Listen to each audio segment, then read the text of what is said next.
নমস্কার, আপনার রায় অনুষ্ঠানে আপনাদের সবাইকে স্বাগত। দীর্ঘদিন ধরে এই স্লোগান উঠছিল কংগ্রেসের ভেতরে বাইরে, প্রিয়াঙ্কা লাও দেশ বাঁচাও।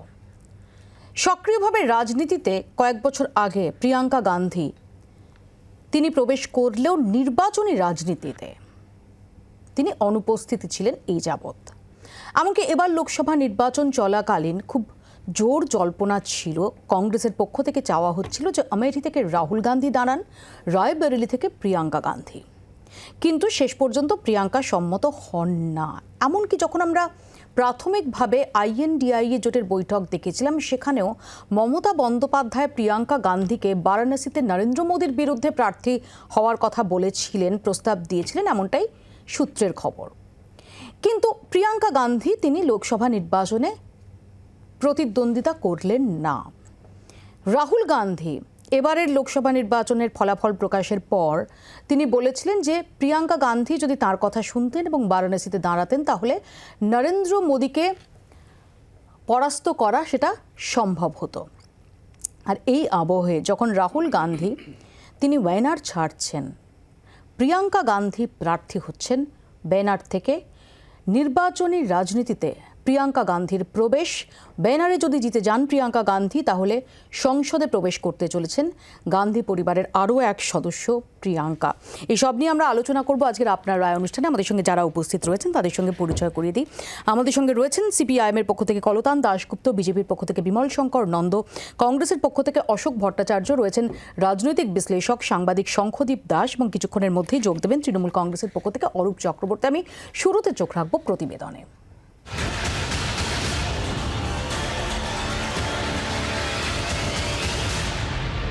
জল্পনা অনেকদিন ধরেই চলছিল, অবশেষে নির্বাচনী রাজনীতিতে পা রাখতে চলেছেন প্রিয়াঙ্কা গান্ধী ভাডরা।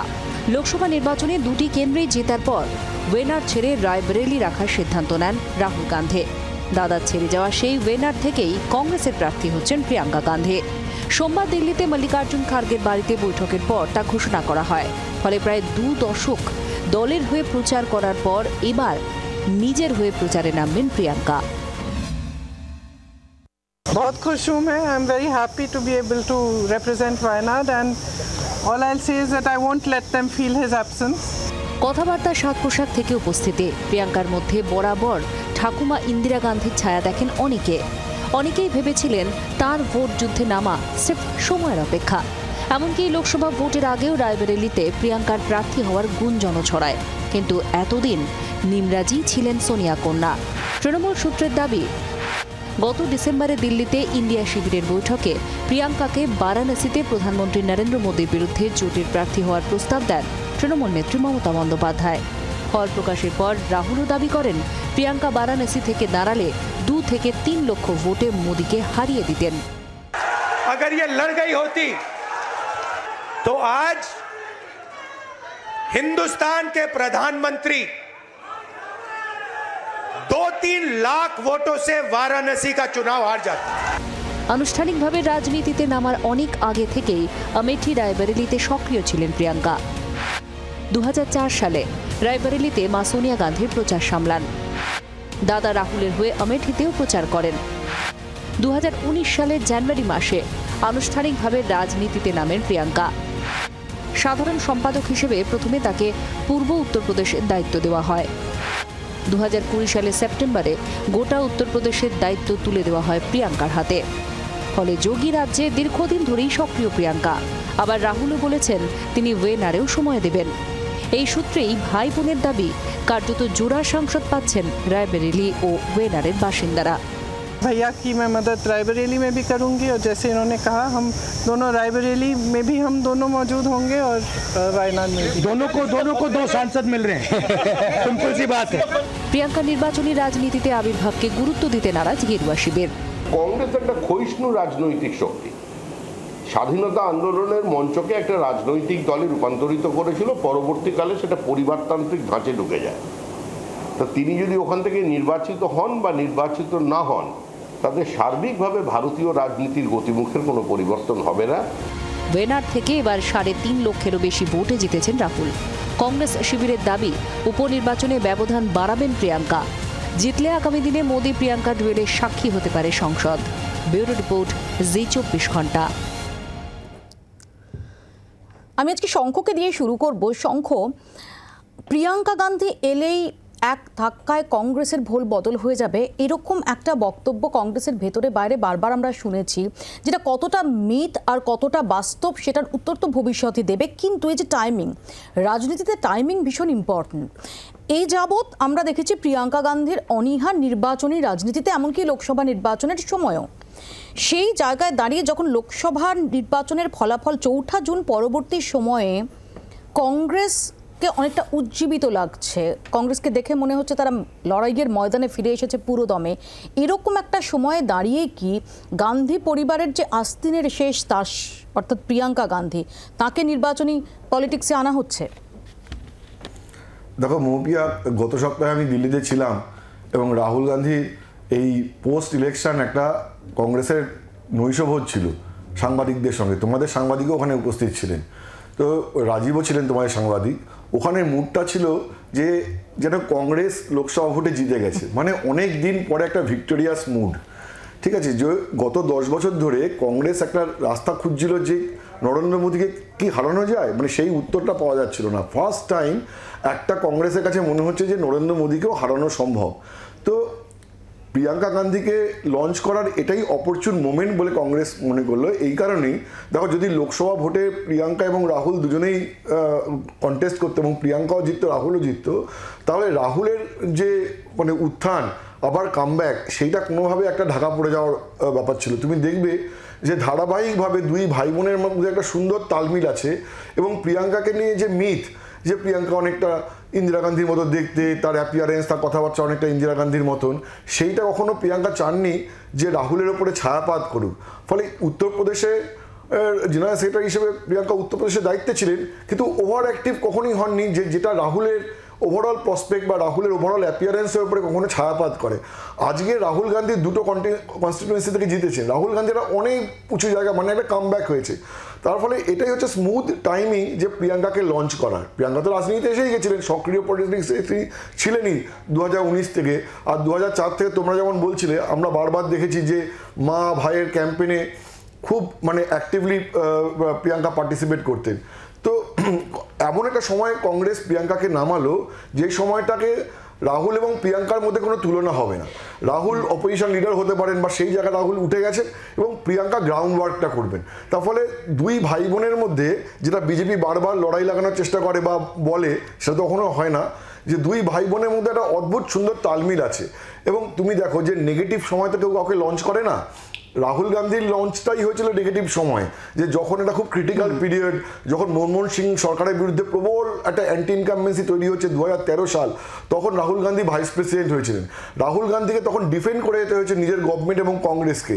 রাহুল গান্ধী কিন্তু খুব অপরচুন মোমেন্টে রাহুল গান্ধীর কিন্তু লঞ্চটা হয়নি যে vice president of the Congress হিসেবে। তো সেই জায়গায় যদি যে প্রিয়াঙ্কাও একটা নেগেটিভ টাইমে, এমনকি সোনিয়া গান্ধীর রাজনীতিতে লঞ্চিংটাও খুব ক্রুশিয়াল একটা সময় হয়েছে। Right, absolutely right. তো তার ফলে যদি প্রিয়াঙ্কাও একটা নেগেটিভ টাইমে প্রিয়াঙ্কা লঞ্চ হতো এবং প্রিয়াঙ্কা হয়তো হেরে যেতেন, তাহলে দুজনেই স্পেন ফোর্স হয়ে যেতে পারতো। কিন্তু আজকে এমন একটা সময় হলো যখন রাহুলও একটা এমার্জিং ফোর্স এবং প্রিয়াঙ্কা তাকে কমপ্লিমেন্ট করতে পারে। তো এইটাই হচ্ছে যে একেবারে খুব খুব খুব সুন্দরভাবে এটা তুমি ব্যাখ্যা করেছো শঙ্খ। আমি আসবো তোমার কাছে, ইতিমধ্যে অরূপ চক্রবর্তীও আমাদের সঙ্গে এসে যোগ দিয়েছেন। আমি বিমলদার কাছে আসি। বিমলদা, যদিও আপনারা অ্যাপারেন্টলি এই ব্যাপারটাকে গুরুত্ব দিতে নারাজ, শ্রমিক ভট্টাচার্য তিনি বলছেন যে কংগ্রেস একটা ক্ষয়িষ্ণু পার্টি, তাতে কে এলেন না তাতে কিছু ম্যাটার করে না, কিন্তু প্রিয়াঙ্কা গান্ধী যার মধ্যে আসমুদ্র হিমাচল, দীর্ঘদিন ধরে ইন্দিরা গান্ধীর ছায়া দেখেন, সে প্রিয়াঙ্কা গান্ধী এবার নির্বাচনী পলিটিক্সে, মানে আসমুদ্র হিমাচল প্রত্যেকে ইন্দিরা গান্ধীর ছায়া দেখে, এইরকম কোনো তথ্য আমার কাছে নেই। জানি না আপনার কাছে আছে কিনা, আপনার এরকম কোনো সার্ভে করেছেন কিনা, এরকম কোনো সার্ভে রিপোর্ট আমার কাছে নেই। কংগ্রেস কর্মীরা যদি ইন্দিরা গান্ধীর ছায়া দেখে, দেখতেই পারে, আমার তাদের স্বপ্ন দেখার তো আমার কোনো আপত্তি নেই। আমি কোনো ছায়া দেখিনি, ইন্দিরা গান্ধী আর ইনি। সুতরাং এই মানে দেখতে এক হতে পারে, কাছাকাছি থাকতেই পারে, কিন্তু আমি বলতে পারবো না ইন্দিরা গান্ধীর সঙ্গে কতটা মিলটি, অত আমি বলতে পারি না। আমারও তো রূপচর্চার বলতে পারবো না, তাহলে কাছাকাছি রেখে আমাকে দেখতে হবে, ওগুলো অত পারবো না। এটা পলিটিক্যাল আলোচনা করি, সেটা সবচেয়ে ভালো হয়। প্রথম কথা হচ্ছে কংগ্রেস দল কাকে আনবে না আনবে সেটা কংগ্রেসের নিজস্ব ব্যাপার, তার ঘরানা অনুযায়ী ঐতিহ্য অনুযায়ী তারা আনবে, তারা কাকে আনবে তাদের ব্যাপার। কিন্তু এটাও ঠিক যে প্রিয়াঙ্কা লাউ দেশ বাঁচাও এইটা এলে আমাকে কিছু কথা বলতেই হবে, তার বাইরে আমি একটা কথাও বলবো না। দেশ বাঁচানোর জন্য কাউকে আনা দরকার নেই, দেশটা তার গতিতে চলছে, কোনো পরিবারের ওপর দেশ নির্ভরশীল নয়। বহুদিন ধরে এই ভাবনাটা কংগ্রেসের পক্ষ থেকে বা কংগ্রেসের সমর্থক যারা একটা চালিয়ে দিয়েছিল যে গান্ধী পরিবারের ওপর নাকি দেশ নির্ভরশীল, দেশ গান্ধী পরিবারের ওপর নির্ভরশীল নয়। লাস্ট গান্ধী যিনি প্রধানমন্ত্রী হয়েছিলেন রাজীব গান্ধী, তারপরে কোনো গান্ধী প্রধানমন্ত্রী হয়নি, দেশটা উচ্ছন্নেও যায়নি, দেশটা এগিয়ে চলেছে। তাই দেশ বাঁচানোর জন্যে প্রিয়াঙ্কাকে আনো, এটা নিয়ে আমার আপত্তি আছে। দ্বিতীয় কথা হচ্ছে যে কংগ্রেস অপেক্ষাকৃত ভালো ফল করেছে, ভাব দেখে মনে হচ্ছে যেন নির্বাচনে জিতেই গেছে। এখনো 3 অঙ্ক তো যেতে পারে 99, ঠিক আছে। মাননীয় প্রধানমন্ত্রী নির্বাচনের আগে একটা দুঃখ প্রকাশ করেছিলেন, কংগ্রেস এই দুঃখটা ঘোচাক যে এতদিন আমি প্রধানমন্ত্রী ছিলাম, একটা শক্তপোক্ত বিরোধী তো পেলাম না, এবারে কংগ্রেসের বিরোধী হোক না, বারণ কেউ করেনি, শক্তপোক্ত বিরোধী হোক, আন্দোলন করুক। আমি একজন রাষ্ট্রবিজ্ঞানের ছাত্র হিসেবে বলবো একটা শক্তপোক্ত বিরোধী দল যে কোনো দেশে সবসময় দরকার। তারা সমালোচনা করুক, তারা গঠনমূলক সমালোচনা করুক, তারা সরকারকে চেপে ধরুক, কোনো আপত্তি নেই। অশোকদা তাহলে কংগ্রেস মুক্ত ভারতের কথা বলেছিলেন কেন? কংগ্রেস মুক্ত ভারতের মানেটা বোধহয় আপনাকে তাহলে একটু বলতে হয়। কংগ্রেস দলকে তুলে দেওয়ার কথা আমরা বলিনি, আমরা যেটা বলেছিলাম জাস্ট একটা লাইনে যখন প্রশ্ন করলেন উত্তরটা দিই, সেটা হচ্ছে ভারতের রাজনীতিতে ওই সব কিছু যে কংগ্রেস কেন্দ্রিক, আইন ব্যবস্থাও কংগ্রেস কেন্দ্রিক, ভাবনা চিন্তাও কংগ্রেস কেন্দ্রিক। যেরকম অনেকদিন আগে একজন বলেছিলেন দ্য কংগ্রেস সিস্টেম, রজনী কোঠারি বলে, আমরা সেটার থেকে ভারতকে অনেকটাই বার করতে পেরেছি। কংগ্রেস থাকবে, বিজেপি থাকবে, বামপন্থীরা থাকবে, সবাই থাকবে, কিন্তু একটা দলকে কেন্দ্র করে দেশ ঘুরবে এইটা কখনো চলবে না। আপনারা তো একটা ব্যক্তিকে কেন্দ্র করে দেশ করে দিয়েছেন। না না, একদম আপনি ভুল বলছেন। আপনি না বুঝলে আপনাকে বোঝানোর দায়িত্ব আমার নেই। না, আমি তো বলছি আপনি না বুঝলে আপনাকে বোঝানোর দায়িত্ব আমার নেই। এটা কোনো ব্যক্তিকে নিয়ে নয়। ভারতীয় জনতা পার্টি একটি political party, you try to understand my party and its philosophy, তারপরে আপনি বুঝতে পারবেন। শঙ্খ রেসপন্ড করতে পারো যদি মনে করো। না, উনি বলছেন যে কংগ্রেস একটা পার্টি কেন্দ্রিক একটা মানে দেশ নয়, তাহলে তো আজকে এখানে কি ছিল যা মোদি কেন্দ্রিক, সবটাই একটা ব্যক্তি কেন্দ্রিক। সেখানে আপনার পার্টি রেখেছিল, আপনার পার্টির বেসিক ফান্ডামেন্টাল লোকে মানুষ ভুলে গেছে। আরে আমার পার্টির বেসিকটা কি আপনি আমাকে বলে দেবেন? আমার পার্টির বেসিকটা তো আমি বুঝবো ভালো। এটা তো ভারতীয় জনতা পার্টি একটি দল এবং সে পরিবারতান্ত্রিক দল নয়, ভালো করে শুনে রাখুন।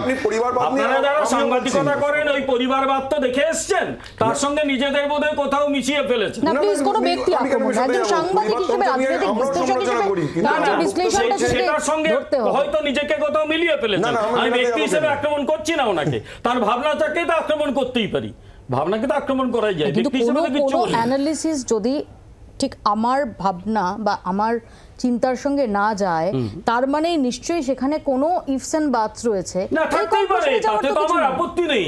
কিন্তু আমাদের এখানে পলিটিক্যাল অ্যানালিসিস থেকে শুরু করে একটা অংশ, আমরা যাকে লেফট লিবারেল যে গ্রুপ বলি, তারা একটা পার্টিকুলার সিস্টেমে অভ্যস্ত, তারা কংগ্রেসকে দেখে অভ্যস্ত, তারা বামেদের দেখে অভ্যস্ত, সেভাবেই তারা অ্যানালিসিস করে। তাদের কাছে বিজেপি গ্রহণযোগ্য নয়, আমি তাদের বলি আপনারাও আমাদের কাছে গ্রহণযোগ্য নন। চলুক আলোচনা, চলুক না, কে বারণ করেছে? আমি শঙ্কর কাছে আসবো, আমি একটু অশোকদার কাছে আসি। অশোকদা, একটু কি সেফ টাইম বেছে নেওয়া হলো প্রিয়াঙ্কা গান্ধীকে লঞ্চ করার জন্য? না, দেখুন, প্রত্যেকটা দলের নিজস্ব একটা রাজনীতির কৌশল আছে, নিজস্ব একটা রাজনৈতিক পলিসি আছে, সেভাবেই দল চলেছে। আমি শুধু বারাণসীতে, যেটা রাহুল গান্ধীও বলেছেন, বারাণসীতে নরেন্দ্র মোদীর বিরুদ্ধে যদি প্রিয়াঙ্কা গান্ধী একটা ন্যারেটিভ তৈরি করা যেত। না, সে ন্যারেটিভ তৈরি হচ্ছে, ন্যারেটিভ তার নিজস্ব নিয়মে তৈরি হবে মৌপিয়া। কিন্তু আমি তার আগে কতগুলো কথা এখানে উঠেছে, আমি এটা বলতে চাই। আমি এখানে দেখছিলাম বিজেপির প্রধান মুখপাত্র শ্রমিক ভট্টাচার্যের একটা বিবৃতি চালিয়েছেন, বলেছেন স্বাধীনতা আন্দোলনের মঞ্চটাই কংগ্রেস হয়েছে। শ্রমিকদা অর্ধেক সত্যি কথা বললেন, অর্ধেকটা বললেন না। স্বাধীনতা আন্দোলনের মঞ্চটাই কংগ্রেস হয়েছে, ঠিক বলেছেন শ্রমিক ভট্টাচার্য, কিন্তু সেই স্বাধীনতা আন্দোলনে যারা ব্রিটিশের দালালি করেছিল তারাই যে বিজেপি হয়েছে, এই কথাটা শ্রমিকদা বলেননি। 2 নম্বর কথা, এখানে ব্যক্তিকেন্দ্রিক কথাবার্তা চলছে। আমি জীবনে কোনোদিন, দীর্ঘদিন আপনারা সাংবাদিকতা করেছেন, এতগুলো রাজনৈতিক মানুষ আমরা বসে আছি, একটা সরকারি বিজ্ঞাপন ইভেন কোনোদিন আমরা দেখিনি মমতা সরকার বলে যে মামাটি মানুষের সরকার, এটা সরকারি বিজ্ঞাপন বলছে মোদী সরকার, ভারত সরকার নামটাই উঠে গেছে। এবার আসল কথাটাই আসছি, এক রাহুল গান্ধীকে নিয়ে নাজেহাল হয়ে গেছে, কখনো গ্রেপ্তার করাতে হয়েছে, কখনো সাংসদ পদ চলে মানে খারিজ করাতে হয়েছে। একে নামে রক্ষে নেই তাদের সুগ্রীব দোসর, একে হচ্ছে ভুয়ো এক্সিট পোল নিয়ে জেপিসি, রেল দুর্ঘটনা, নিট তদন্ত, সংসদে ঝড় উঠতে চলেছে জোড়া ফলা। এবং একটা কথা বিমল দাদের বলে দিতে চাইছি আজকে এখানে, সিট বেল্ট ভালো করে বেঁধে নিয়ে বসুন, একদম সংসদে ঝড় উঠতে চলেছে। না, আমি প্রথমত বলি, দেখুন এখানে বিজেপির প্রতিনিধি অনেকগুলো কথা বললেন, কংগ্রেস মুক্ত ভারত হয়েছে না কংগ্রেস যুক্ত বিজেপি হয়েছে সারা ভারতবর্ষ দেখে নিচ্ছে। গোটা কংগ্রেস প্রিয়াঙ্কা গান্ধী নির্বাচনী পলিটিক্সে এলে এই যে বিরোধী রাজনীতিতে, বিকজ এই মুহূর্তে তো আমরা দেখতে পাচ্ছি বিশেষ করে ৪ঠা জুন পরবর্তী সময় বিরোধী রাজনীতিতে কি আলাদাভাবে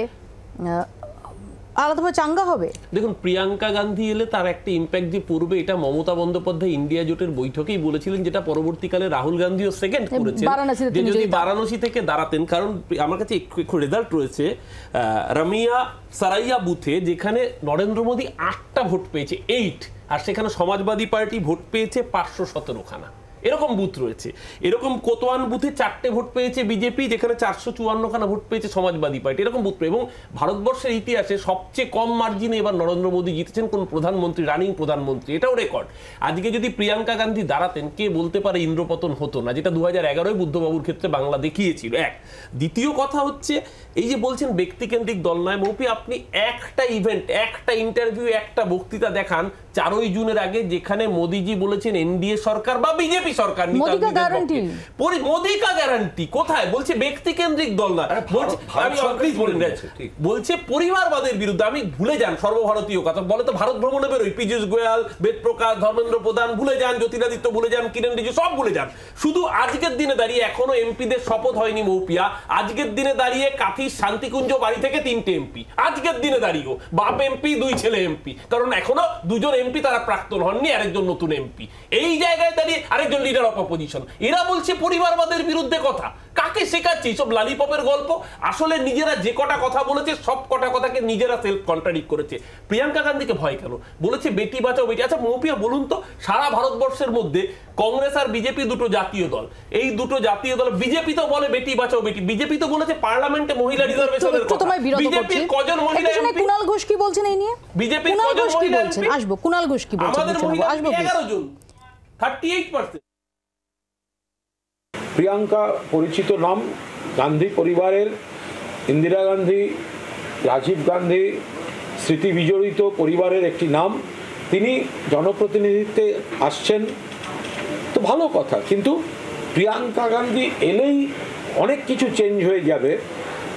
ওরা কিন্তু অনেক সুযোগ পেয়েছেন এর আগেও, উত্তরপ্রদেশে কিছু এলাকার দায়িত্বে ছিলেন প্রিয়াঙ্কা গান্ধী, এর আগেও রাহুল গান্ধী বহু দায়িত্ব পেয়েছেন। ফলে ওরা এলেই যে কোনো একটা ম্যাজিক রেজাল্ট হবে সেরকম কিছু দেখছি না।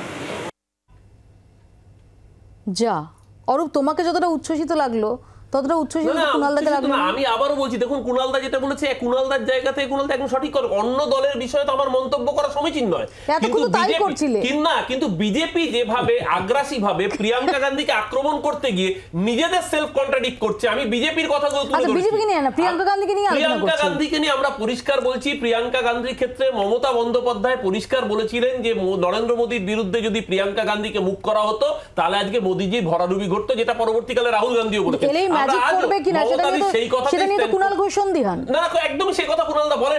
কুণালদা বলেছেন যে ডাইনাস্টি পরিবারতন্ত্রের ক্ষেত্রে যেরকম বলা হচ্ছে কংগ্রেসকে রাজ্যে রাজ্যে নিজের শক্তিতে দাঁড়াতে হবে। কংগ্রেস যদি এখানে অধীর চৌধুরী যদি মমতা ব্যানার্জির সঙ্গে বিরোধিতা করে ভাবেন বিজেপির হাতকে শক্তিশালী করবো, তাহলে একটা কথা বলো, তাহলে যেটা বলছো যে মমতা বন্দ্যোপাধ্যায় তো বারাণসীতে দাঁড়াতে বলেছিলেন, যে প্রিয়াঙ্কা গান্ধী এক সেকেন্ড বারাণসীতে দাঁড়ানো এরকম চেয়েছিলেন না। এবার তাহলে আপনি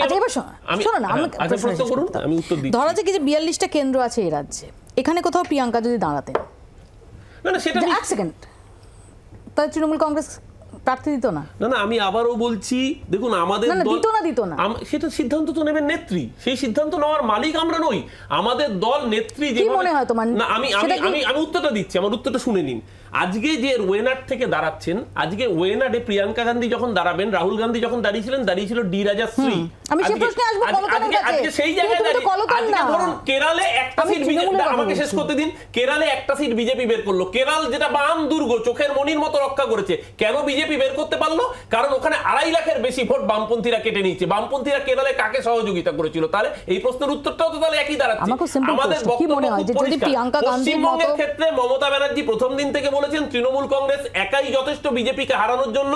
বিধানসভার পরে লোকসভায় বাংলার মানুষ মমতা ব্যানার্জির কথাকেই বেদবাক্য হিসেবে প্রমাণ করে ছেড়েছে। তৃণমূল কংগ্রেস সত্যি সত্যি একাই যথেষ্ট, আর যারা বিজেপির দালালি করেছে অধীর চৌধুরী। কলতানের কাছে আসি। কলতান, ব্যানারে কিন্তু সম্মুখ সমর হওয়ার কথা বামেদের সঙ্গেই প্রিয়াঙ্কা গান্ধীর, অসুবিধা নেই তো, অতীতেও হয়েছে।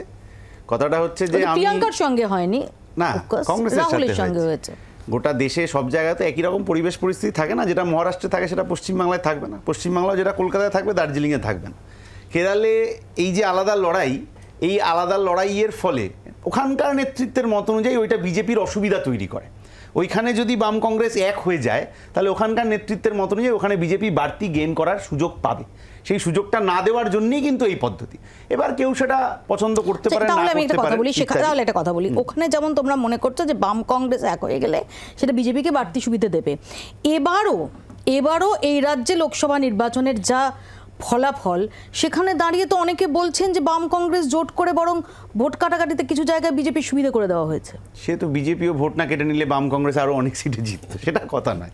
বামপন্থী এবং কংগ্রেস তারা যদি কেরালায় এক জায়গায় লড়ে, এটা আমাদের স্থির বিশ্বাস যে সেখানে বিজেপি বাড়তি সুবিধা করে নেবে, যেহেতু এখানে ওখানকার পরিস্থিতি অনুযায়ী।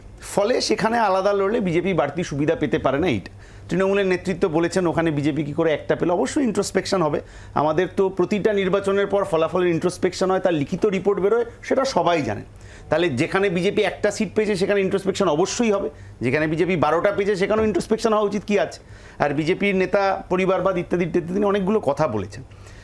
সমস্ত বিজেপির নেতাদের, আমি জানি না বিমলবাবু করেছেন কিনা, সমস্ত বিজেপি নেতাদের ভোটের আগে ম্যান্ডেটারি হয়ে গেছিল টুইটারে নিজের নামের পাশে মোদি কা পরিবার লেখা।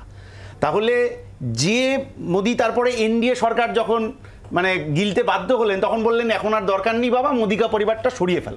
তাহলে যিনি প্রায় নির্দেশ দিয়ে দিয়েছিলেন যে মোদিকা পরিবার লিখতে হবে, তার ওইসব আর আমি আর নাম টামগুলো হিসাব করে বলছি না, মোদির গ্যারান্টি বলতে হবে, মোদিকা পরিবার লিখতে হবে বলে যিনি নির্দেশ দিয়েছিলেন তিনি তো আসলে নিজেকে লার্জার দ্যান লাইফ বলে দেখাতে গেছিলেন। সেইটা এখন ধাক্কা খেয়েছেন, হোঁচট খেয়েছেন বলে এখন অন্যান্য সাপ্লিমেন্ট করছি। কলতান, গতকালকে যখন রেলমন্ত্রী টুইট করেছিলেন প্রথম এই দুর্ঘটনার পরে, পেছনে নরেন্দ্র মোদীর ছবি ছিল, তারপর কার নির্দেশে নরেন্দ্র মোদীর ছবিটা সরে গেল, কারণ দুর্ঘটনার দায় নরেন্দ্র মোদী নেবেন না, বন্দে ভারত উদ্বোধনের ছবিতে নরেন্দ্র মোদীর ছবি থাকবে। যেইভাবে করোনার ভ্যাকসিন থেকে নরেন্দ্র মোদীর ছবি সরে গেছে মানুষের মৃত্যু হওয়ার পর, আমি আসবো, আমি রবার্ট ভাদ্রা তিনি কি বলছেন একটু শোনাবো।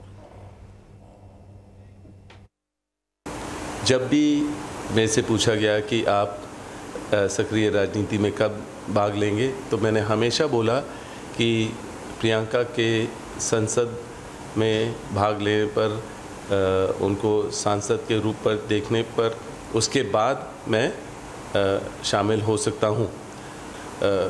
पार्लियामेंट में होने पर वो अपने काम और अच्छी कर पाएंगी, देश की सेवा और तरीके से कर पाएंगी।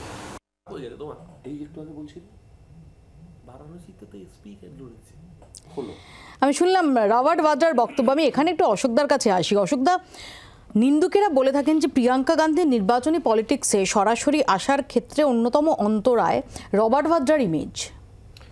না, রবার্ট ভাদ্রাকে নিয়ে যা দুর্নীতির অভিযোগ উঠেছিল, নানান কিছু তার চরিত্রকে কালিমালিপ্ত করার চেষ্টা করেছিল এই বিমল দ্বারা বিজেপি, তাই তো? সেই বিজেপির হরিয়ানা সরকার রবার্ট ভাদ্রার বিরুদ্ধে আনা সমস্ত অভিযোগ, মানে যা বমি করেছিল সেই বমি চাপতে বাধ্য হয়েছে। ক্লিন চিটটা রবার্ট ভাদ্রাকে দিয়েছে কংগ্রেস নয়, সোনিয়া গান্ধী নয়, রাহুল গান্ধী নয়, প্রিয়াঙ্কা গান্ধী নয়, হরিয়ানার বিজেপি সরকার। এই সম্পর্কে শঙ্খ দীর্ঘদিন দিল্লিতে সাংবাদিকতা করেছে, শঙ্খ যদি একটু আলোকপাত করে প্লিজ। হ্যাঁ, বেসিক্যালি অশোকদা যেটা বলছে সেটা একদম ঠিকই বলছে যে রবার্ট ভাদ্রার এগেনস্টে যে ল্যান্ডস্কেপের অভিযোগ ছিল সেগুলো কোনোটাই প্রমাণিত হয়নি। কিন্তু হচ্ছে কি যে রবার্ট ভাদ্রার যে লাইফস্টাইল, এই মানে বাইসেপস 5 সেপস বাগিয়ে যে তার মানে তার যে অ্যাপিয়ারেন্স বাইসেপস তো খারাপ না শঙ্খ, কি শঙ্খদা বাইসেপটার মধ্যে খারাপ রাহুল গান্ধীও জিম করেন, অভিষেক বন্দ্যোপাধ্যায় জিম করেন। আমি বলতে চাইছি যে ওর যে অ্যাপিয়ারেন্স না সেটা that doesn't go with the politics, ঠিক আছে? তো সেই জন্য রবার্ট বাড্রাকে দেখে সেই জন্য রবার্ট বাড্রাকে দেখে একটা কখনো ইরিটেশন হয়, এবং ওর যদি সত্যি পলিটিক্সে আসার থাকে তো চলে আসতো। এই পেছনে ফেবের মতো ঘোরাটাকে অনেকে নিতে পারে না। তো আমার মনে হয় যে রবার্ট বাড্রার এইটা মানে এই কারণে একটা নেগেটিভ একটা ইমপ্রেশন তৈরি করে। সেটা গান্ধী ফ্যামিলি বোঝে কি বোঝে না সে গান্ধী ফ্যামিলির ব্যাপার, কিন্তু তুমি দেখবে যে জেনারেলি রবার্ট বাড্রাকে নিয়ে কিন্তু কোনো পজিটিভ কমেন্ট নেই। সেটা হচ্ছে তার ওর অ্যাপিয়ারেন্সের জন্যই। এটা কিন্তু একটা অন্য ঘটনা। রবার্টের কিন্তু প্রচুর সোশ্যাল অ্যাক্টিভিটি আছে, তোমার অনাথ আশ্রমে গিয়ে তাদের খাবারের বন্দোবস্ত করা, তাদের বই খাতা দেওয়া, এই ধরনের প্রচুর সোশ্যাল অ্যাক্টিভিটি রবার্ট বাড্রা কোভিডের সময় প্রচুর কাজ করেছে, সোশ্যাল অ্যাক্টিভিটি করেছে, মানুষকে কোয়ারেন্টাইনে থাকা থেকে শুরু করে খাবার দাওয়া থেকে শুরু করে প্রচুর কাজ করেছে। কিন্তু এইগুলো না কোনো সময় লাইমলাইটে সেভাবে আসেনি, এবং রবার্ট বাড্রাকে নিয়ে কখনো একটা পজিটিভ সেন্স তৈরি হয়নি পলিটিক্সে। মানে টু বি ভেরি ফ্র্যাঙ্ক, সেটা হতে পারে তার অ্যাপিয়ারেন্সের জন্য। আর সবাই মনে হয়েছে যে মানে হি কামস অ্যাজ ফ্রি, মানে প্রিয়াঙ্কা গান্ধীর পেছনে লেজুর হিসেবে একজন চলে এসছে, এরকম টাইপের একটা পারসেপশন রবার্ট বাড্রা সম্পর্কে আছে। আমি একটু বিমলদার কাছে আসি। বিমলদা, আমি একটা কথা বলি, সেটা হচ্ছে 70-এর দশকে, আমার তো বয়সটা খুব কম হয়নি, মোটামুটি 70-এর দশকের শেষ থেকেই মনে আছে খবর কাগজ পড়া। তো সেই সময় কংগ্রেস সরকারটাকে ইন্দিরা সরকারই বলতো, কারণ প্রধানমন্ত্রী ইন্দিরা গান্ধী ছিলেন বলে। তাই মোদী সরকার বলার মধ্যে টেকনিক্যাল কোনো ভুল নেই। আমি শুধু দুটো কথা বলছি। আপনি একটু আগে বললেন যে কংগ্রেস এমন একটা পার্টি যেটা পরিবারবাদ, ব্যক্তি কেন্দ্রিক, বিজেপি ব্যক্তি কেন্দ্রিক নয়। কাজে আপনি এখানে ইন্দিরা গান্ধীর তুলনা দিয়ে কিভাবে? না, আমি কথাটা উত্তর দিচ্ছি তো। কংগ্রেস মুখপাত্র বলেছেন, তার উত্তর দিতে হবে না আমাকে। ইউপিএর চেয়ারপারসন ছিলেন সোনিয়া গান্ধী, এটাই কোনো অফিসিয়াল পজিশন। কিন্তু যখনই ইউপিএ কোনো নতুন স্কিম নিত, সোনিয়া গান্ধীর ছবি খুব বড় করে চাপা থাকতো। আর একটা কথা বলি, আপনি বহুদিন প্লেনে যাতায়াত করছেন, এই যে প্লেনে কাদের কাদের সিকিউরিটি চেকিং হবে না তার একটা লিস্ট থাকে। আমি যখন প্লেনে চাপতেই যাই, সেই লিস্টে একটা নাম ছিল রবার্ট বাড্রা। এই ঘটনাগুলো তো ঘটেছে, দেখেছি তো আমরা। ব্যক্তিকেন্দ্রিকতা নেই। Who is Robert Vadra? তিনি কোন রাষ্ট্রপতি নাকি রাজ্যপাল? তাকে এয়ারপোর্টে সিকিউরিটি চেকিং হবে না, এগুলো সব করা হয়েছে। আসলে এই প্রসঙ্গে আসবো, একটু দেখে নেওয়ার চেষ্টা করবো যে এই নিয়ে সাধারণ মানুষ তাদের কি মতামত সেটা জানার চেষ্টা করব। আমরা এই প্রশ্নই রেখেছিলাম দর্শকদের কাছে, বিরতিতে যাওয়ার আগে তারা কি মতামত দিয়েছেন সেটা আপনাদের দেখাবো। আমাদের প্রশ্ন ছিল, নির্বাচনী রাজনীতিতে কি চমক দিতে পারবেন প্রিয়াঙ্কা গান্ধী? 65% মনে করছেন হ্যাঁ, 35% মনে করছেন না।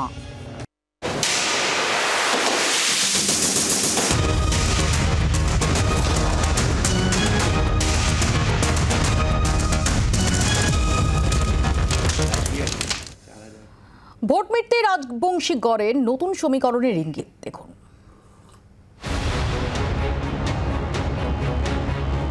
উত্তরবঙ্গে রেল দুর্ঘটনার পর সোমবারই কেন্দ্রের মৃদু সমালোচনা করেছিলেন অনন্ত মহারাজ। মর্মান্তিক ঘটনা ঘটি হ্যাঁ, তো ये नहीं होना चाहिए था। এর 24 ঘন্টার মধ্যেই বিজেপির রাজ্যসভার সাংসদের বাড়িতে হাজির মুখ্যমন্ত্রী মমতা বন্দ্যোপাধ্যায়। মঙ্গলবার মমতা অনন্ত সাক্ষাৎ যে হতে চলেছে, সোমবার রাতেই তা জানিয়েছিল জি 24 ঘন্টা। এদিন সকালে কোচবিহারের মদনমোহন মন্দিরে পুজো দেন মমতা। এরপরে মুখ্যমন্ত্রীর কনভয় ছোটে চকচকার দিকে। এখানে গ্রেটার কোচবিহার পিপলস অ্যাসোসিয়েশনের প্রধান নগেন্দ্র রায়ের বাড়ি। রাজ্য রাজনীতিতে যিনি অনন্ত মহারাজ নামেই পরিচিত। গাড়ি থেকে নেমে অনন্তের প্রাসাদ দেখে মুগ্ধ হয়ে যান মমতা। বলেন, এত বড় বাড়ি আগে কখনো দেখিনি। রাজবংশী রীতি মেনে মমতাকে অভ্যর্থনা জানান অনন্ত। গলায় পরিয়ে দেন হলুদ রঙের উত্তরীয়, হাতে তুলে দেন রাজবংশী ঐতিহ্যবাহী গুয়া পান। এরপর মিনিট 30 বৈঠকের পর বেরিয়ে যান মমতা। মুখোমুখি বসে কি আলোচনা করলেন মহারাজ ও মুখ্যমন্ত্রী? অনন্তের দাবি, রাজনীতি নিয়ে কোনো কথা হয়নি। দল বদলের জল্পনা ও পত্রপাঠ উড়িয়ে দেন তিনি। তৃণমূলে যোগ দেওয়ার ব্যাপারে কোনো চিন্তা ভাবনা করছেন নাকি?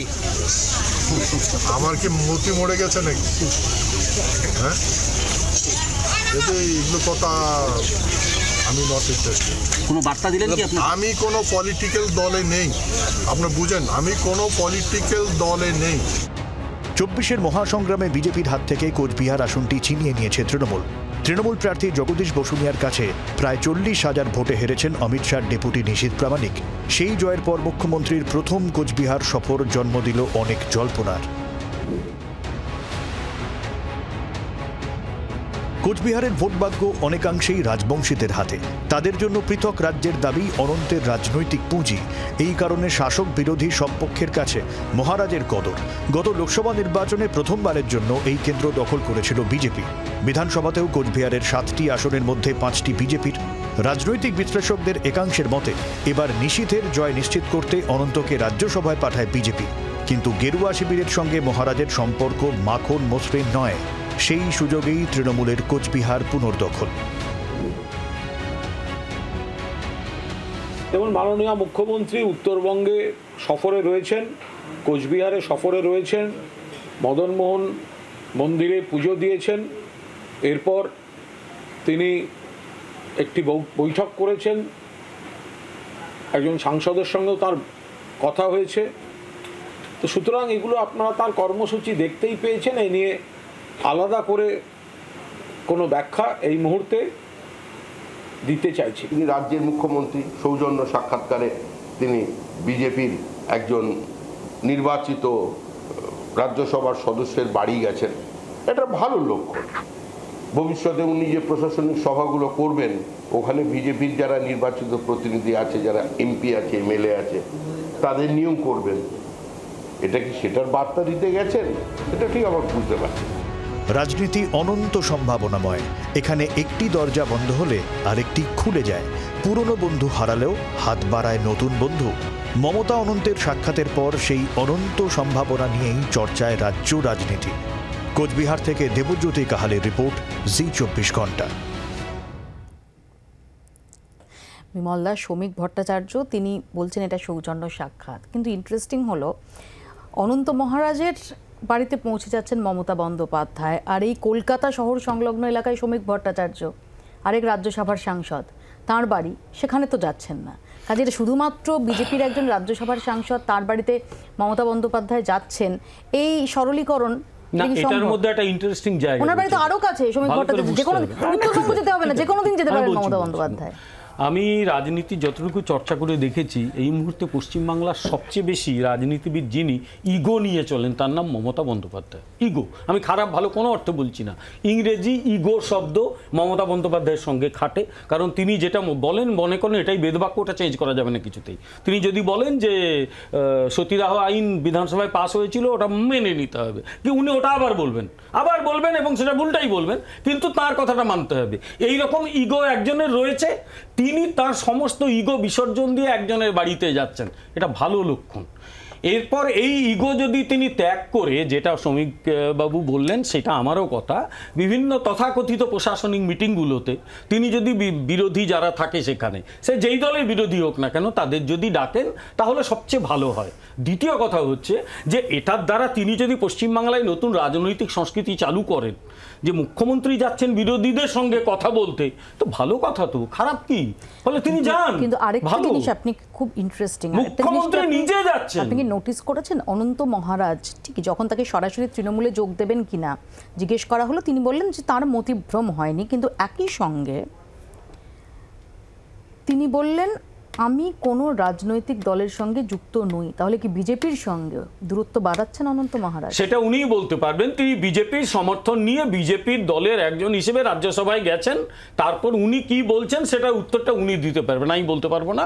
আমরা জানি টেকনিক্যালি এবং আইনগতভাবে তিনি বিজেপির সদস্য, বিজেপি তাকে রাজ্যসভায় পাঠিয়েছে, ব্যাস আমি এটুকু বলতে পারি। আমার এখানে অরূপের কাছে প্রশ্ন, যে অনন্ত মহারাজের যিনি কাউন্টার পার্ট, যার বাড়িতে যাওয়াটা আরও সহজ ছিল, শ্রমিক ভট্টাচার্য, সেখানে গেলেন না মমতা বন্দ্যোপাধ্যায়, উত্তরবঙ্গে গিয়ে অনন্ত মহারাজের বাড়িতে গেলেন কেন? কোন কম্পালশনে?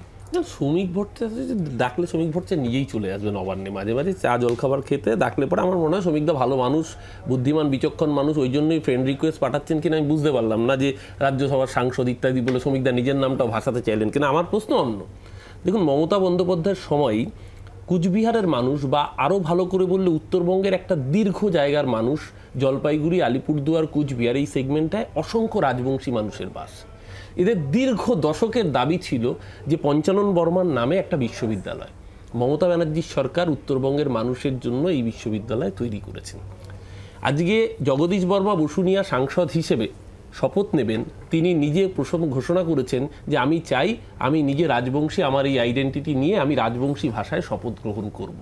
আমি জানি না হরিচাঁদ গুরুচাঁদ ঠাকুরের নামে শপথ গ্রহণ করার সময়, ঈশ্বরের নামে শপথের সময়, তিনিও তো ঈশ্বর তাদের ধর্মের কাছে, সেই শপথ আমি দেখেছিলাম বিজেপির প্রতিনিধি বা বকলমে এখন যিনি রাজ্যের উপর ডেপুটি স্পিকার তিনি বাতিল করে দিয়েছিলেন ধনখড়জি বসে। আমি জানি না আগামী দিন এরকম কিছু হবে কিনা। আসলে রাজবংশীদের কাছে পরিষ্কার যে মমতা ব্যানার্জির সরকার তাদের পাশে আছেন, এবং এই অনন্ত মহারাজ দীর্ঘদিন রাজবংশীদের নিয়ে আন্দোলন করেন, এবং ওনার আর যাই হোক ওনার একটা সংগঠন আছে যেটা উনি নিজেই বলেন যে অক্ষৌহিণী সেনা ওনার আন্ডারে রয়েছে, এবং পরিষ্কারভাবে এই লোকসভা নির্বাচনে আমরা দেখেছি তার এই অক্ষৌহিণী সেনার একটা বিরাট অংশ তারা প্রকাশ্যে রাজবংশীদের পক্ষে কথা বলেছেন, এবং বিজেপি রাজবংশীদের জন্য কোনো কাজ করেনি, তাই তারা বিজেপিকে ভোট দেননি, এই কথা প্রকাশ্যে ঘোষণা করেছেন। এখন বিজেপির প্রতীকে নির্বাচিত হয়ে একজন রাজ্যসভার সাংসদ তার অনুচরেরা যদি প্রকাশ্যে বলেন যে বিজেপি রাজবংশীদের জন্য কিছু করেনি, তাহলে তো তৃণমূল কংগ্রেসকে আর আলাদা করে বলার প্রয়োজন পড়ে না। মুখ্যমন্ত্রী হিসেবে তার সৌজন্যতার জন্য যেহেতু মদনমোহন মন্দিরে পুজো দিয়েছেন, তিনি হতে পারেন একজন রাজ্যসভার সাংসদ, কিন্তু তিনি সেখানে দীর্ঘদিনের একজন প্রতিষ্ঠিত মানুষ, একজন এমন মানুষ যার সমাজে বিভিন্ন স্তরের সঙ্গে যোগাযোগ রয়েছে। মুখ্যমন্ত্রী তার সৌজন্যের বার্তা নিয়ে গিয়েছেন। কলতান 2011 সালের পর থেকে আমরা মুখ্যমন্ত্রীকে সৌজন্যের বার্তাটা নিয়ে কোথাও যেতে দেখিনি। যেটাই নিয়ে গেছেন সেই বার্তাটা আসলে ছিল যে বাবা আমার দলে এসো, না হলে গাজা কেস্টেস ইত্যাদি দিয়ে আনাচ্ছি। একের পর এক জেলা পরিষদ এইভাবে দখল হয়েছে।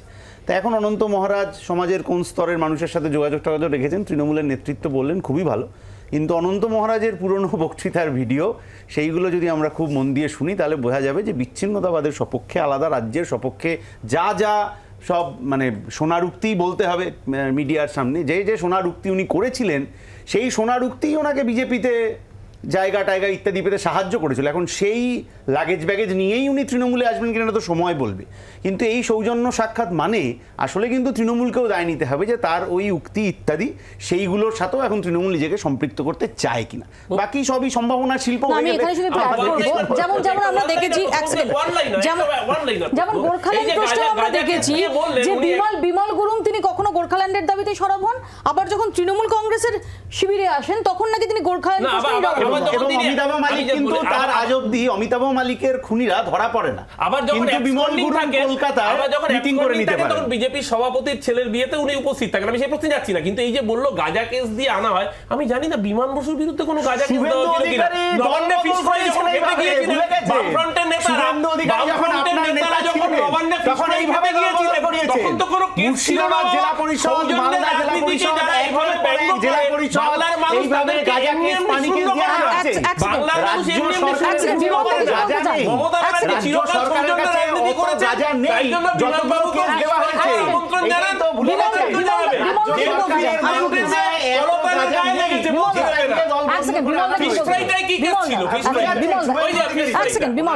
ফিশ ফ্রাই পলিটিক্স এখনো চলছে, তাই ফিশ ফ্রাই পলিটিক্স নিয়ে আমি কিছু বলতে চাই না। এবারে লোকসভা নির্বাচনও ফিশ ফ্রাই এর অনেক প্রভাব আমরা দেখতে পেলাম। সে ঠিক আছে, কংগ্রেস তৃণমূল তাদের মতো দাঁড়াবে, আমরাও লড়াই করব, সেটা আমাদের অন্য ব্যাপার। আমার কথা হচ্ছে যে তৃণমূল কংগ্রেস আজকে হঠাৎ করে রাজবংশীদের জন্য খুব চিন্তিত হয়ে পড়েছে। এই অনন্ত মহারাজকে যখন দাঁড় করানো হলো রাজ্যসভার সদস্য হিসেবে, তৃণমূল কংগ্রেসের নেতারা কি কি মন্তব্য করেছেন একটু দেখলেই হয় তার সম্পর্কে।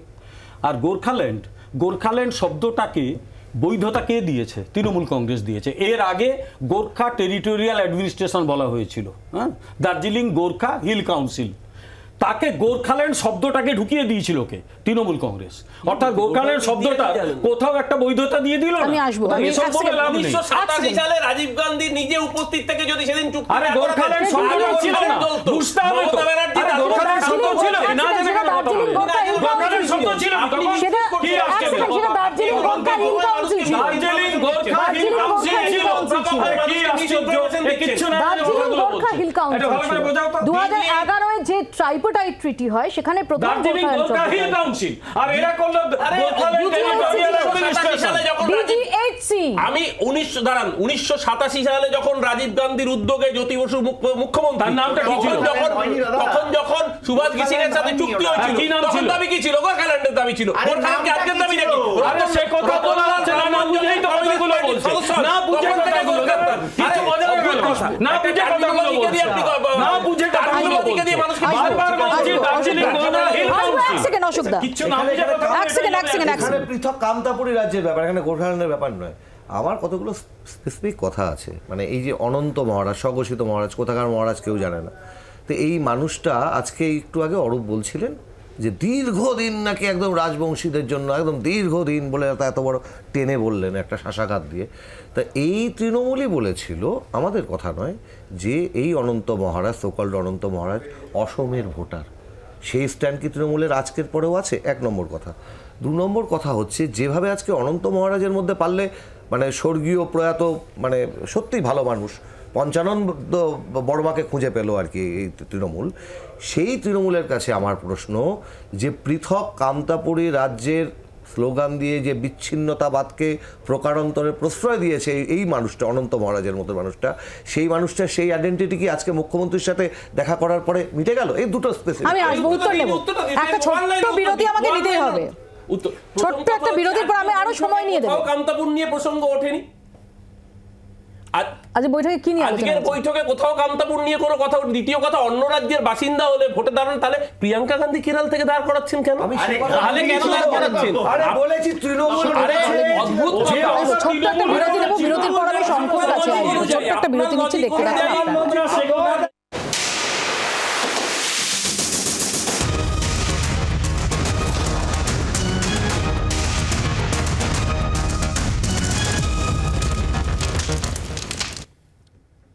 ফিরে এলাম বিরতির পর। আমি একটু শঙ্কর কাছে যাবো। শঙ্কর, আজকের এই বৈঠককে শুধুই সৌজন্য বৈঠক কেন? শ্রমিক ভট্টাচার্য এত কলকাতার কাছাকাছি থাকেন, সল্টলেকে, সেখানে যদি সৌজন্যই দেখাতে হয় সেখানে কোনোদিন যাননি মমতা বন্দ্যোপাধ্যায়, কেন উত্তরবঙ্গে গিয়ে অনন্ত মহারাজের কাছে যেতে হবে? না দেখো মৌপিয়া, তুমি একদম তো ঠিক জায়গায় একটা জায়গা ধরেছো। সেটা হচ্ছে যে আজকে অনন্ত মহারাজ বেরিয়ে কি বললেন? অনন্ত মহারাজ বেরিয়ে বললেন যে আমি কোনো রাজনৈতিক দলের নই। মানে তিনি বিজেপির টিকিটে বিজেপির প্রার্থী হিসেবে তিনি রাজ্যসভায় মনোনীত হয়েছেন, কিন্তু আজকে লোকসভা ভোটের পরে রাতারাতি আমরা অনন্ত মহারাজকে বলতে শুনছি যে তিনি কোনো রাজনৈতিক দলের নন। তার ফলে এখানে তো কোনো বিরোধী দলের সাংসদের সাথে মমতা বন্দ্যোপাধ্যায় দেখা করতে যাননি, মানে মমতা বন্দ্যোপাধ্যায় অনন্ত মহারাজের সঙ্গে দেখা করতে গেছেন। ব্যাপারটা সেই জায়গায় দাঁড়িয়ে গেল না? দেখো পরিষ্কার ব্যাপার হচ্ছে যে অনন্ত মহারাজের খুঁটি ছিল ওখানে নিশীথ প্রামাণিক, সেই খুঁটি লোকসভা ভোটে কাত হয়ে পড়ে গেছে। এবারে অনন্ত মহারাজও একটা রাজনৈতিক একটা সমর্থন দরকার। তৃণমূলও দেখছে 2026 সালের বিধানসভা ভোটের আগে যদি রাজবংশী ভোটটাকে আরো কনসলিডেট করা যায়, কারণ হচ্ছে কোচবিহার, জলপাইগুড়ি, আলিপুরদুয়ার বিস্তীর্ণ অঞ্চলে এবং 2021 তৃণমূল কংগ্রেসের এত ভালো ফল রাজ্য জুড়ে, সেখানেও কিন্তু কোচবিহারে যথেষ্ট তাদের কষ্ট পেতে হয়েছে। ঠিক তো আজকে যদি রাজবংশীদের সাথে একটা আস্থার সম্পর্ক তৈরি হয় তাহলে সেটা তো একটা ভালো ব্যাপার। তো এবং সেখানে একটা সিগনিফিকেন্ট শুধু একটাই লাইন আমরা আজকে দেখতে পাচ্ছি যে আমি কোনো রাজনৈতিক দলের সদস্য নই। একজন বিজেপি সাংসদ বলছেন আমি কোনো রাজনৈতিক দলের সদস্য নই। তো এটাই তো আজকে সবচেয়ে বড় লাইন। এক্স্যাক্টলি, আমি এটাই বলছি বিমল দা, যে যদি আজকে শ্রমিক ভট্টাচার্য বলেন, সবকিছু বললেন, বলে তিনি বললেন যে আমি কোনো রাজনৈতিক দলের সঙ্গে যুক্ত নই, আমি এর উত্তরটা আগে দিয়ে দিয়েছি তো। উনি বিজেপি টিকিটে জিতেছেন, তারপর আজকে কি বললেন সেটা গুরুত্বপূর্ণ নয়, তাকে রাজ্যসভায় বিজেপির নির্দেশ অনুযায়ী কাজ করতে হবে। পরে সেটা উনি কি বললেন সেটা গুরুত্বপূর্ণ নয়। যখনই পার্টি, আমি শেষ করি, ডেফিনেটলি যাবে, সেটা বলুন। আমি সেটা এখন কেন, উনি কি করবেন ভবিষ্যতে ডিফাই করবেন কিনা এখন থেকে আমি তো হাত গুনে তো বলতে পারবো না। বিজেপির সদস্য হিসেবে বিজেপির যা যা নির্দেশ বা ইয়েগুলো হুইপ, সেগুলো সবাইকে মেনে চলতে হয়, ওনাকেও হবে। এক, দ্বিতীয় কথা হচ্ছে যে মমতা বন্দ্যোপাধ্যায় আজকে দেখা করতে গেছেন, ঠিক আছে, আমি তো বললাম যে হয়তো ইগো থেকে সরে আসে। একটু অ্যাড করি, কালকে রেল দুর্ঘটনা নিয়ে অনন্ত মহারাজের যে বক্তব্য ছিল সেটা আপনাদের জন্য অস্বস্তিকর? না, এমন কিছু অস্বস্তিকর কথা উনি বলেননি। দেখুন তো কোথায় কি সমালোচনা করেছেন। এই রেল দুর্ঘটনা দুর্ভাগ্যজনক, এটা না হওয়া উচিত, তো আমিও বলছি। আমি কি আমার দলকে অস্বস্তিতে পেয়েছি নাকি এই দুর্ঘটনাকে সমর্থন করব আমি? এর তো কোনো কথা নয়। আমার কথা হচ্ছে একবার ইউপিএ 1-এর সময় সম্ভবত মমতা বন্দ্যোপাধ্যায়ের স্টেটমেন্ট ছিল, আপনি যদি চান আপনাকে আমি কাগজের কাটিং এনে দেবো, যে এই ইউপিএ সরকারকে সরাতে দরকার হলে আমি আলিমুদ্দিন স্ট্রিটে গিয়ে সিপিএম এর সঙ্গে মিটিং করব। সুতরাং মমতা বন্দ্যোপাধ্যায় যে কোনো সময় যে কোনো জায়গায় গিয়ে মিটিং করতে পারেন, don't take it seriously.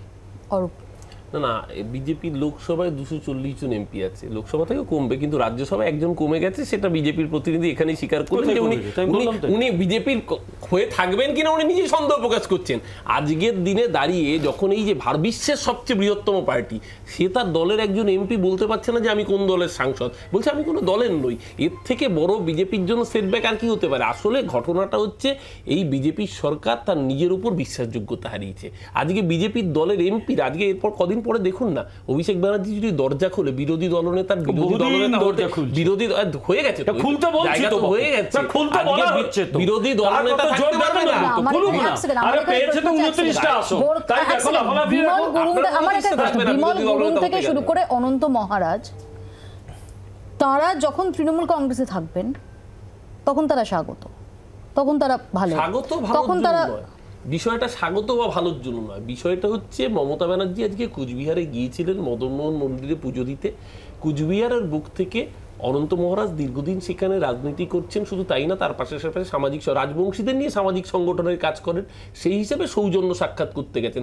Mamata Bandyopadhyay যদি আজকে রাজভবনে নরেন্দ্র মোদী যখন এসেছেন, নরেন্দ্র মোদীর সাথে দেখা করেননি, তার মানে কি মমতা বন্দ্যোপাধ্যায়, তখন সিপিএম অবশ্য বলেছিল বিজেপি তৃণমূলের সেটিং, আবার যখন কেরালায় পিনারাই বিজয়ন যায়, মমতা বন্দ্যোপাধ্যায় যখন রাজভবনে দেখা করতে গেলেন তখন কিন্তু 100 দিনের কাজের দাবি দেওয়া নিয়ে এক লাইন বলেছেন বলে নিজে বাইরে এসে প্রেস কনফারেন্সে বলেন, নিয়ে গেছিলেন বিজয় দেখা করতে গেছিল, একটা লাইনও বিজয় মেয়ের বিরুদ্ধে কেসটা তদন্ত লাগাতে বন্ধ হয়, বিনা বিজয়ের বিরুদ্ধে তদন্ত লাগাতে বন্ধ হয়, তার জন্য করতে গেছিলেন। কথাটা হচ্ছে 26-এর রেজাল্ট ভালো করতে হবে, তার জন্য বিচ্ছিন্নতাবাদীদের সাথে হাত মেলাতে যে তৃণমূল 1 ইঞ্চি বাদী মানে কোন রকম ছুতমার্গে নেই, সেটা আজকের অবস্থানে স্পষ্ট।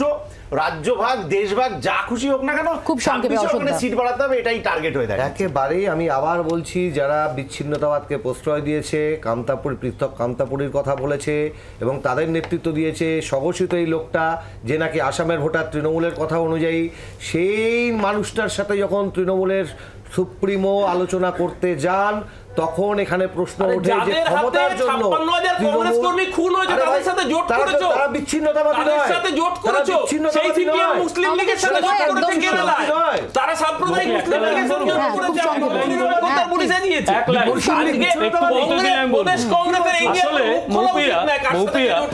এত জেতার পরে ওই যে 29টা জেতার পর চারিদিকে এত আওয়াজ শুনছি আমরা 29, তারপরে আতঙ্ক দেখেছো, আতঙ্ক ওই জয়ের মধ্যে গোলমালটা রয়েছে। এটা ঠিকই যে 2019-এর পর 2021-ও যথেষ্ট তৃণমূল কংগ্রেসকে কুচবিহার যথেষ্ট ধাক্কা দিয়েছিল। 2024-এ দাঁড়িয়ে কুচবিহারে ঋত জমি পুনরুদ্ধার করেছে তৃণমূল কংগ্রেস, কিন্তু আজকে এই সৌজন্য বৈঠক থেকেই কি 2026-এর অঙ্কটা শুরু হয়ে গেল? প্রশ্ন সেটাই। আপনারা এখানেই শেষ করছি, একটু পরে পেজ 1 নিয়ে আসছে সব্যসাচী এবং আত্রেই। দেখতে থাকুন জি 24 ঘন্টা। বাংলার আওয়াজ, বাঙালির আবেগ, জি 24 ঘন্টা।